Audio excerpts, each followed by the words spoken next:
Tunay nga, O Diyos, na ang dalangin namin na ang iyong Santong Espiritu ay muling kumilos sa aming kalagitnaan, lalo na po, Panginoon, sa puso't isipan ng bawat isa. Pagpalain mo at basbasan ang kapahayagan ng iyong salita, gayon din ang aming pakikinig nito. Sa pangalan ni Kristo Jesus. Amen. Dito po sa chapter 10 ng Korinto, ay sa akin pong Bible, ang nilagay po ng commentary o ng manunulat ng NIV ay Paul's defense of the ministry, of his ministry. Pero sa akin pong pananaw, ito po ay hindi po pagdepensa sa kanyang ministeryo, kundi binigyang diin ni Pablo ang tunay na kahulugan ng paglilingkod sa Diyos. Okay. Tandaan muna natin, una, na ang pagmiministeryo o ang pagkilos, ang pag-abot para tayo po ay bigyan ng buhay, bigyan ng pag-asa, bigyan ng kapayapaan, bigyan ng kagalakan. Yan po, unang-una ay kilos ng Diyos. Kahit na sino pong pastor, kahit na sino pong Kristiyano, yung kanyang pagmiministeryo ay bunga lamang ng pagkilos ng Diyos. Ngayon, dito sa Korinto, ang makikita natin dito ay yung naging problema ng iglesia doon sa mga mananampalataya na ang ikinikilos nila ay hindi galing sa Diyos, kundi galing doon sa sarili nilang husay. Okay? Minsan, yan po ay hindi natin maitatanggi.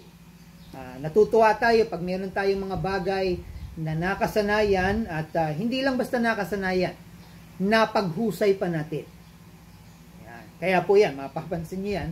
Ngayon panahon na ng pangangampanya. Ano yung binabandera?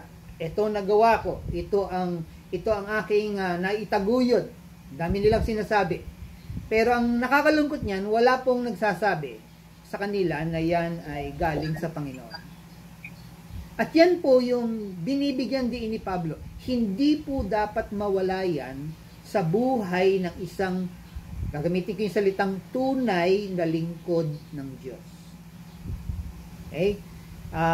Binanggit din dito yung tinatawag na worldly standards o yung mga makamundong batayan. Ngayon, yan po yung mga iingatan natin. Kasi tandaan nyo po, ang Korinto po ay tanyag sa kahusayan ng mga nakatira sa kanya. Okay? Ang Korinto ay kilala sa husay ng yaman, ng isang negosyante, husay ng pagiging malikhain ng mga tao, yung kanilang pagiging artista, yung kanilang pagiging entertainer. Yan po ay tanyag na tanyag ang Korinto. Kaya ang ugali po ng mga taga-Korinto ay, kaya nyo ba yan? O kaya, ako lang ang nakakagawa niyan. So, pansinin nyo, absent yung kilos ng Diyos. Sana po palagi po nating iisipin at matutunan natin na kapag mayroon pong nagpapasalamat sa atin dahil dun sa ginawa natin o mayroon pong nakapansin dun sa ating ginagawa, yan po dapat ay bunga noong nakita mo, hiniling mo, at nagpasakop ka sa kilos ng Diyos sa buhay mo. So kung tutuusin nga, wala naman tayong ginawa. Ang may ginawang pagkilos, ang may ginawang pag-abot ay ang Panginoon. Tayo po ay salamat sa Diyos. Salamat sa Diyos, purihin ng Diyos, ay nakikita niyang gamiting instrumento niya. Ito po ang nakakatuwa sa Panginoon. No? Tayo ang pinamumuka. No? Tayo yung pinahaharap. Kaya nga, ang responsibilidad natin ay hindi po natin dapat kalimutan na tayo po ay ginamit lamang na instrumento. Ang may gawa lahat, ang kumilos lahat, ang Panginoon. Para bang ang sinasabi ng Diyos ay, Mel, pwede bang ikaw ang gumawa nito? O kaya, Daddy Boy, pwede bang ikaw ang humarap? Pero, ang kumilos talaga, ang kapangyarihan talaga, ay walang iba kundi ang sa Panginoon. dito makikita natin sa Korinto. Kaya ako sinasabi, hindi dinidepensa ni Pablo yung kanyang ministeryo, kundi pinapakita niya lalo pa na ang pagmiministeryo ay bunga ng pagkilos ng Diyos. Ulitin ko yung problema ng Korinto. Maraming gustong pumalit kay Pablo. Sinabi ko na ito sa inyo nung umpisa pa lang. Maraming gustong pumalit kay Pablo na mas mahusay talaga kay Pablo. Pansinin niyo po yung binasa ni Daddy Boy dun sa mga unang talata. Sabi niya, ako po parang sa palagay niyo ako'y matapang pagkaharap ninyo, pag malayo sa inyo, pero pag kaharap niyo na ako ay mababa ang loob. Ako ay hindi ganun katapang. No, yung salitang English ay ang ginamit po ay meekness o yung tinatawag na timid. Yung mahinahon magsalita o kaya ay mababa ang loob. Pero dito po ay ang sinasabi ng mga nag-oobserba ni kay Pablo ay oo nga, mahusay siyang magsulat, mahusay siyang magpahayag, pero hindi siya ganun ka-epektibo kagaya ni ganito, kagaya ni ganyan. Subukan lang natin, ano? Pakitaas ang kamay. Kung oobserban nyo sarili nyo, taas nyo ang kamay nyo kapag tama itong statement na ito. Meron pang mas magaling sa inyo. Yun. Ang mahirap niyan, kung sasabihin nyo, wala nang mas gagaling pa sa akin. Yan po ang katotohanan. Kahit saan mong larangan tignan yan, merong mas magaling sa iyo. Okay? Ngayon, hindi natin dapat problemahin yon. Kasi talagang may ganun eh. Ang dapat nating intindihin sa ating buhay ay, sino man tayo, ano ang nais na gawing pagkilos ng Diyos sa buhay natin. At hindi rin natin pwedeng sabihin, Panginoon, wag na ako, siya na lang kasi mas magaling siya kaysa sa akin.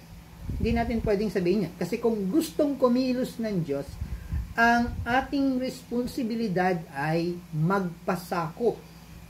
Ang ating responsibilidad ay ihandog yung ating sarili sa Panginoon. Kasi ang maganda nun ay sa kanyang gagawin pagkilos, ulitin ko hindi naman sa kapangyarihan natin o sa kakayahan natin, kundi sa kapangyarihan niya o sa kakayanan niya. Dito po sa tekstong ito, meron po akong 3 bagay na gustong bigyang diin dito sa kapahayagan ni Pablo.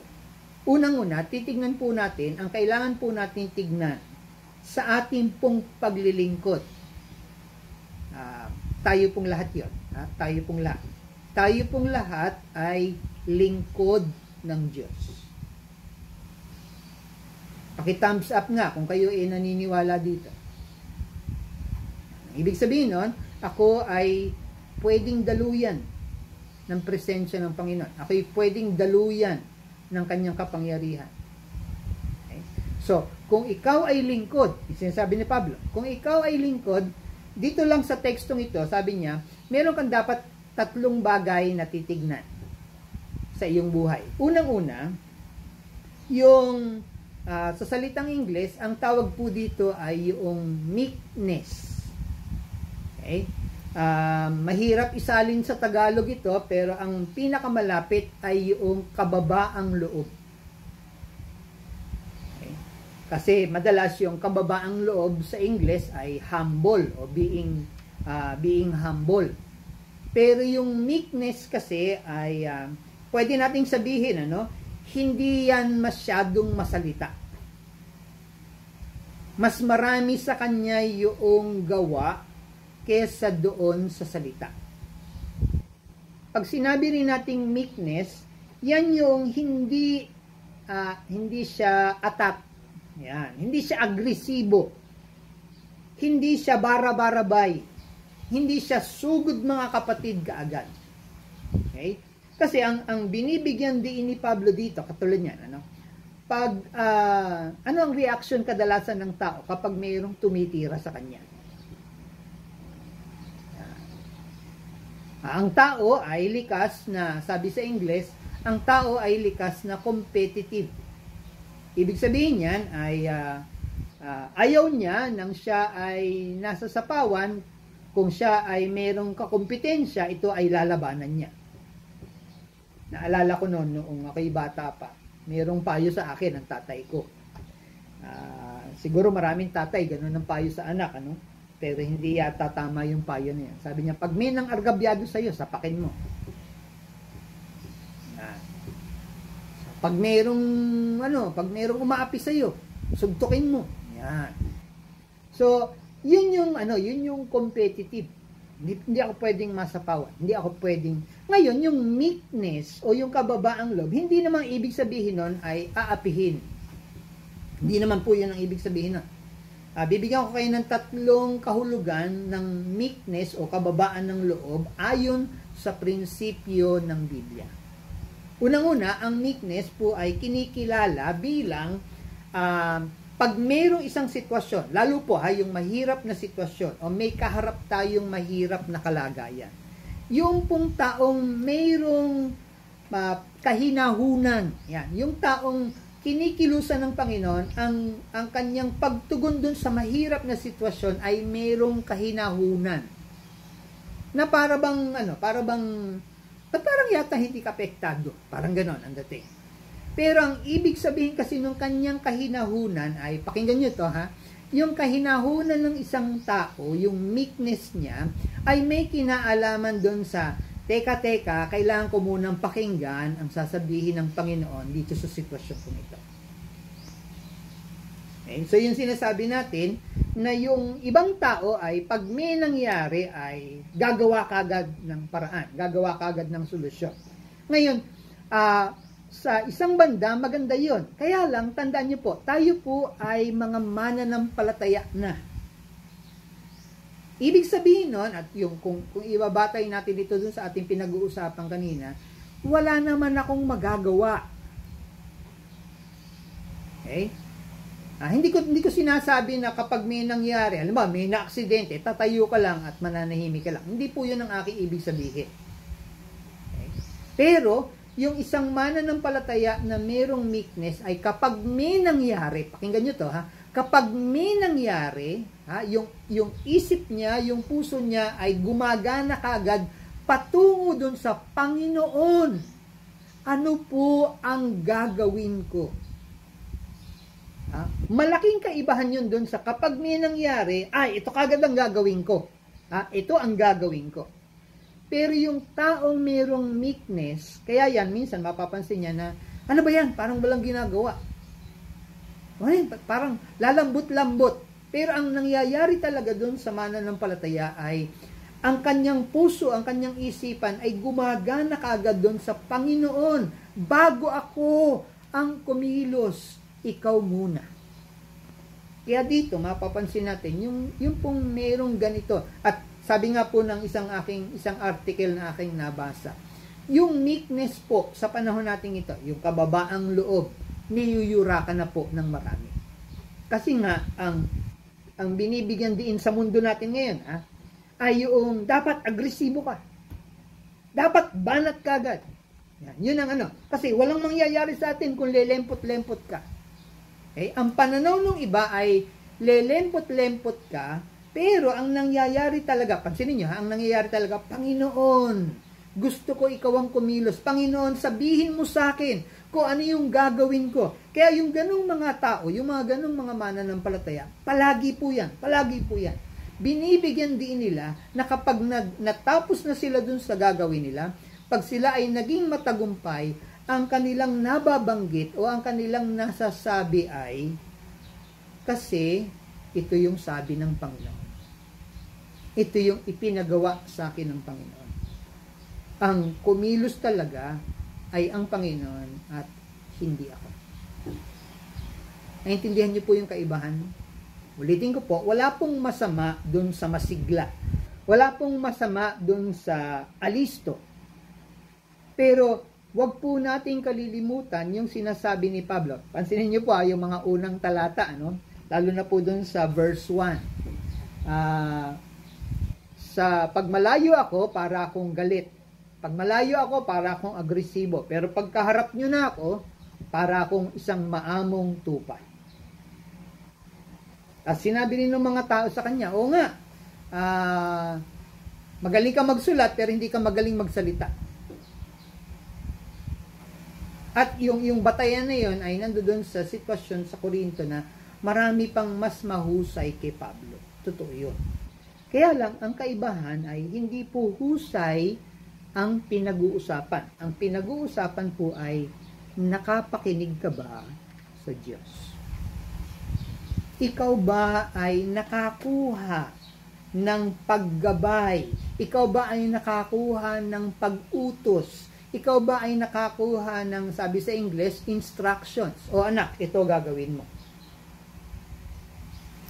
Kaya, pag mayroong sitwasyon, sino ba mas matalino? Ikaw o ang Diyos? Wala sigurong magsasabi sa atin na mas matalino tayo kaysa sa Diyos. Kaya nga yung meek, yung tao na may katangian ng meekness, ang umiiral sa kanya ay plano ng Diyos, kalooban ng Diyos, pamamaraan ng Diyos, pangunguna ng Diyos. Kaya yan, pag may nangyari, hindi siya lelempot-lempot, hindi siya lalambot-lambot. Ang agad-agad niyang ginagawa ay, Panginoon, ano po ang gagawin ko? Panginoon, pangunahan mo po ako. Minsan nga, ang nangyayari sa isang mananampalataya, hindi pa niya tinatanong sa Diyos yun, meron na kagad ginagawang pagkilos ang Santong Espiritu sa kanyang isipan, sa kanyang puso para kumilos, para gumalaw. Yun naman yung tinatawag na discernment. May naramdaman siya, may pinahiwatig sa kanyang Panginoon at nakuha niya kagad. Kaya nga, hindi po maganda na minsan ang mga simbahan ay nagkokompetensya. Sa amin meron ito. Kayo meron yan? Ito, biruan yan madalas. Yung pastor namin, ganito. Kayo. Yan. Minsan meron kaming komperensya, may nagbiro. Pagwapuhan na lang ng pastor. Para bang napapagpala ang iglesia pag gwapo yung pastor. Paano na pag hindi gwapo yung pastor? Diyan po pumapasok si Pablo, no? Ang description po kay Pablo, ayon sa mga dalubhasa, si Pablo daw po ay kalbo, medyo maliit at saka sakang.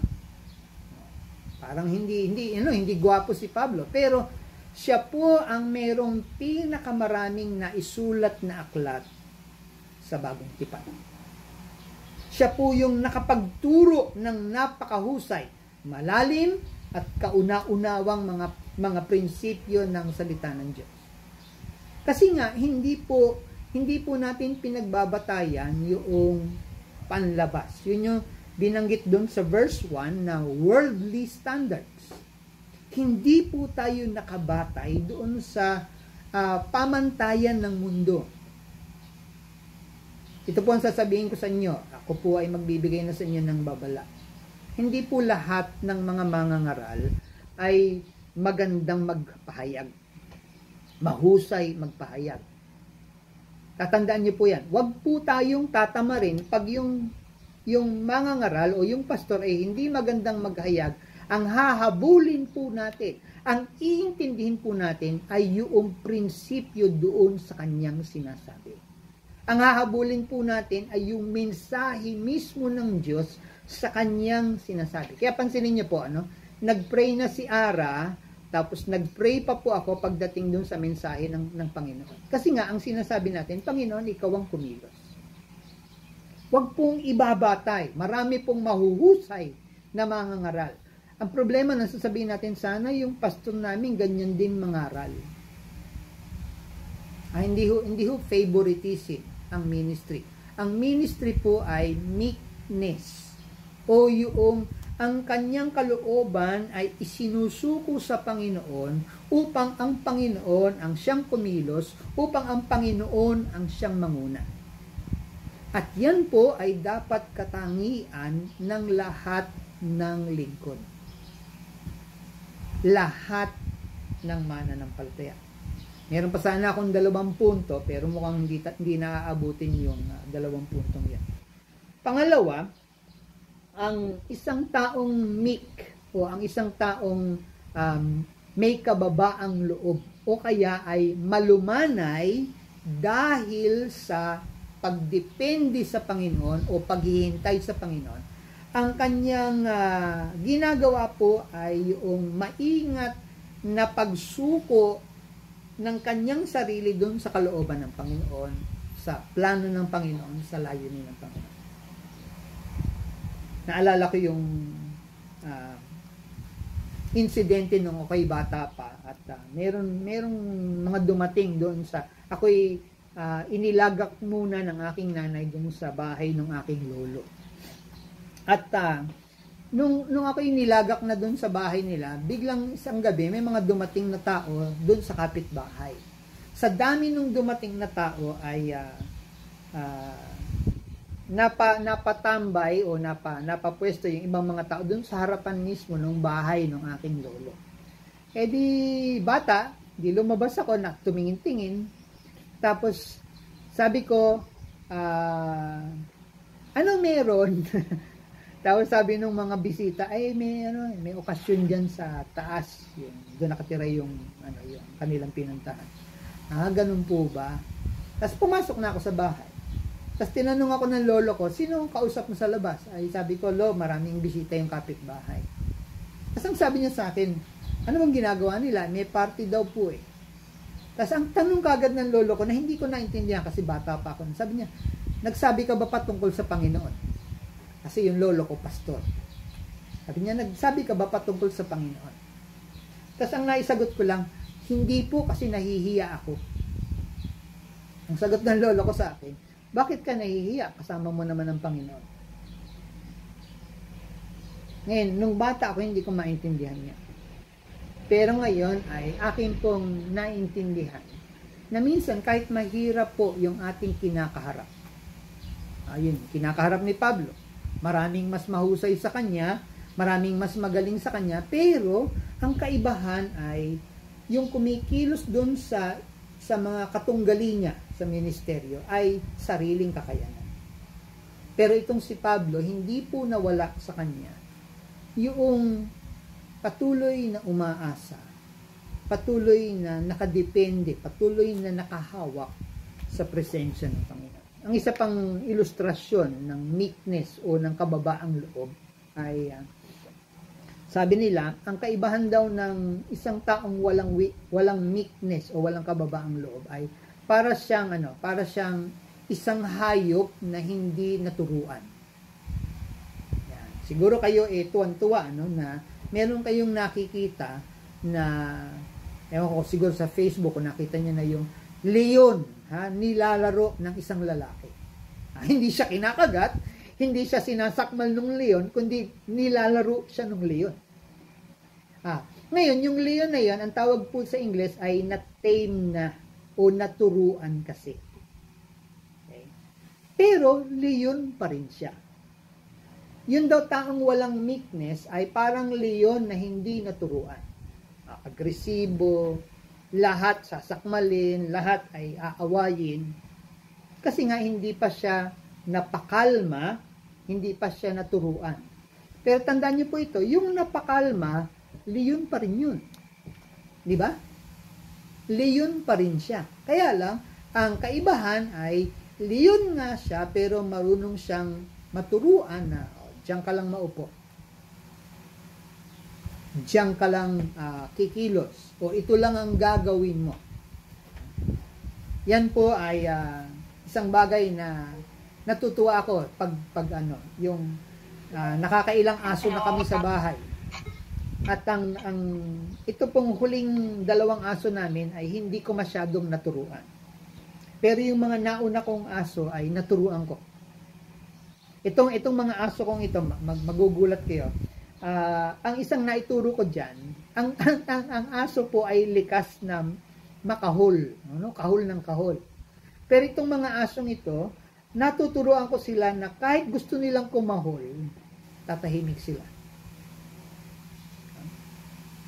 Parang yung kanilang naturalesa ay napapang-ibabawan noong utos nung kanilang tagapamuno. Ganun po yung sitwasyon dapat ng isang mananampalataya. Hindi siya nakaasa dun sa gagawin niya, siya ay nakaasa dun sa iuutos at ipipapahayag ng Panginoon sa kanya. Tapusin natin sa ilustrasyong ito. Tignan niyo mabuti. Alin ang mas maganda? Sabi ni Daddy Boy, yung baso. Itong isa tabo eh. Pero pansin nyo, parehong lalagyan ng tubig ito. Tama? Ito po, nakakatuwa. Nakapunta na po ako sa isang lugar na ang ginamit naming inuman ng tubig ay tabo. Di nung una ilang na ilang ako. Kasi ako sanay uminom sa baso. Pero dun sa lugar na yon, sa probinsya ito, dun sa lugar na yon, ang ininuman namin ng tubig ay tabo. Tingnan din natin, ano? Alin ang mas gagamitin nyo sa banyo? Ito? Di ba ito? Di ba? Kasi ito yung epektibo sa banyo. Maligo kayo, ito gamitin nyo. Una, matagal ito. Pangalawa, baka mabasag pa. Ito, pag naibagsak nyo ito, walang problema. Mahirap nun, naliligo kayo, nagsabon kayo ng mukha, naibagsak nyo ito. Bulag kayo, tapos maapakan nyo pa. Ngayon, mayroong mga tao magsasabi, alin ang gagamitin mo naman kapag nasa mesa ka? So gusto ko maintindihan ninyo, mayroong layunin ang Diyos sa buhay natin. Hindi po tayo dapat matakot kung sasabihin ng Panginoon sa atin, oy, gusto ko maging tabo ka. Kasi hindi naman kita gagamitin sa mesa, gagamitin kita sa banyo. Ang magandang tanong niyan, pag kayo ba pumasok sa banyo at wala nito, ano magiging pakiramdam niyo? No? Patay. Lalo na yung mga kumukulo ang sikmura, biglang pumasok sa banyo. No? Tapos wala ito. Sa paningin ng tao, ang sasabihin lang ay mas maganda ito. No? Pero ang nakakaligtaan ay yung layunin. Ito may layunin. Ito mayroong layunin din. Ito may gamit. Ito'y may gamit din. Kaya yung taong mayroong meekness ay hindi niya problema kung ano yung sasabihin sa kanya na ay pangit ka, ay kulang ka, ay hindi ka karapat dapat. Ang hinihintay ng isang taong may kababaang loob ay, Lord, ano po ang sasabihin niyo sa akin? Lord, ano po ba ang ipapagawa niyo sa akin? Kaya yung mananampalataya ay hindi nakikipagsabayan sa iba. No? Hindi nakikipagtapatan sa iba. Yung mananampalataya ay palaging nakaasa doon sa ano ba ang sasabihin ng Diyos? Ano ba yung ipagagawa ng Diyos? Ano ba? Ito, mahalaga ito. Ano ba yung iniuutos ng Diyos sa akin? O Eric, gusto ko tabo ka muna ngayon. Sige po Lord, kung yan ang gusto niyo. Tabo po muna ako ngayon. Walang appeal, pero kagamit-gamit. Hindi maitatapat sa isang eleganteng baso, pero kagamit-gamit. At hindi naman palaging ganun. Minsan may mga pagkakataon sasabihin ng Panginoon sa atin, oh, Daddy Boy, gusto ko baso ka muna ha. Ganda naman yan, Lord. Parang di yata ako karapat dapat dyan. Pero ano? Utos ng Diyos eh. Nais ng Diyos eh. So, kagaya po ng aking din sinabi kanina, ang takbo po ng mundo ngayon ay bawal na ang meekness. Bawal na ang kababaang loob. Yun ang takbo, yun ang uso sa mundo ngayon. Pero sa Panginoon, napakahalaga pa rin ng nakikinig ba sa akin itong anak ko? Sumusunod ba sa akin itong anak ko kahit na ano pa ang sabihin ng mundo? Kahit na ano pa ang batayan ng mundo, siya ba ay nakikinig at sumusunod pa sa akin? Gusto ko pong magkaroon po tayo ng konting panahon ng pagsasaliksik sa ating sarili. Particular po dun sa, baka mamaya meron ng yabang o meron ng pagmamalaki sa mga nagawa natin o kaya ay tila para bang ang pakiramdam natin sa sarili natin wala nang mas gagaling pa sa atin o kaya mapipilay ang mga yan pag hindi ako kasama. Siguro po dapat nating ituwid yun.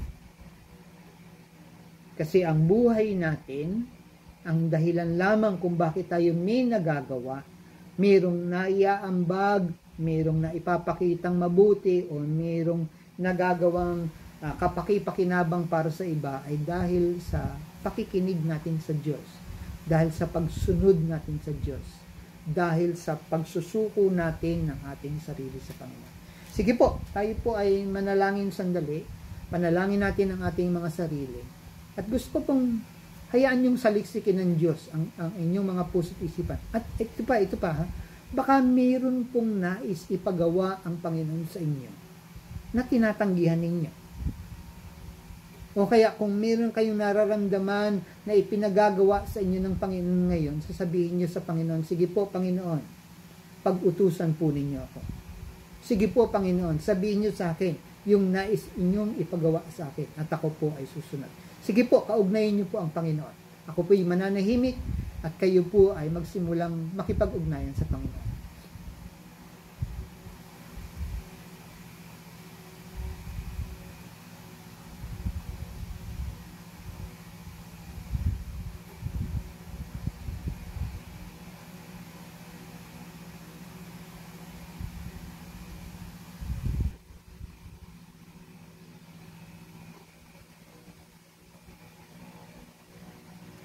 Sama-sama po kami, Panginoon, lumalapit sa iyo at tunay nga pong saliksikin mo nga ang aming mga isipan at ang aming mga puso. Panginoon, patawarin mo kami kung tila nagmalaki kami o ibinida namin ang aming mga sarili dahil sa aming mga ginawa. Nakalimutan namin na kaya lang namin nagawa ang isang bagay o ang magandang bagay ay dahil kinikilusan kami ng iyong banal na Espiritu. At sa mga sandaling ito, Panginoon, hinihiling ko ang paglilinis mo sa aming pag-uugali, Panginoon, na hindi kami gagaya sa mundo na kakaligtaan na ang kababaang loob. Kakaligtaan na yung palaging nakikinig sa sasabihin ng Diyos, sa ipag-uutos ng Diyos, sa kalooban ng Diyos. At kahit kailan, hindi namin ipagmamalaki ang aming mga sarili. Kung hindi ang ipapahayag namin ay ang kapangyarihan at ang presensya ng Diyos sa buhay namin. Dalangin ko rin, o banal na Espiritu, na sa mga sandaling ito ay pag-utusan mo kami, Panginoon. Dalangin namin na kami ay matagpuan mo na madaling sumunod, marunong makinig, at kahit na ano pa hirap ang aming haharapin, kahit na malaki yung hamon na aming haharapin, kami ay magpapatuloy kasi kinikilala namin na ang kalooban mo ang siyang pinakamainam sa lahat. Dalangin ko, O Diyos, ang iyong pagkausap, ang iyong patuloy na pagkilos sa buhay ng mga lingkod mo, ng mga anak mo, Panginoon. At dalangin namin sa buhay namin, tunay nga na makikita